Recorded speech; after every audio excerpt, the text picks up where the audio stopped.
All right, let me ask you this. What's the first thing you do when you walk in a classroom? I'll tell you what mine is. You find your buddies, you sit down, you mess around. Now, I'll be honest, I was a little bit of a class clown back in my day, but pretty much in English, I'd always find my friends. We talk, we hang out, we do some shenanigans, stuff like that, right? Typical kid stuff. But when it came down to doing actual work, none of my friends wanted to work with me because I wasn't the best at writing. I'd usually end up with these kids who also weren't the best. And one of these kids was actually insanely smart. He was very dyslexic, just like I am. But he could write, like really write. He's really talented. He would sit in class instead of doing these assignments that our teacher would give us that he couldn't comprehend.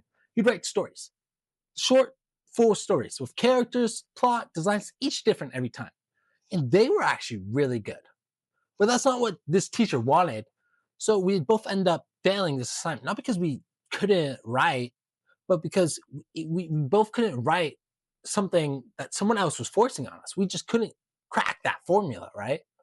And I remember thinking, we're being graded on what we're not what we are. He was creative. He was funny. He was kind. Everyone liked him. But in that room, he was alone because he wasn't good at English. I never said anything. I didn't tell him I thought his writing was good. Looking back on it, I think I should have. Because years later, I ended up writing my own book, Shattered Dreams, and I think part of that came from sitting in those classrooms, feeling like I wasn't built on that system. Last I heard, he's doing insanely well. He's doing something really smart in chemistry, but I remember him always saying he hated writing.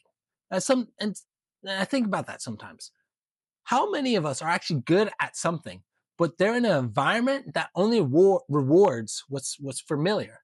School doesn't reward uniqueness; it rewards compliant. And when you don't fit, you start thinking you're not good. Maybe you're not good in that system. That kid could write. He couldn't write on command. And how many of us decided we weren't something because someone graded us on the wrong thing? As always, here's the roads, night travel.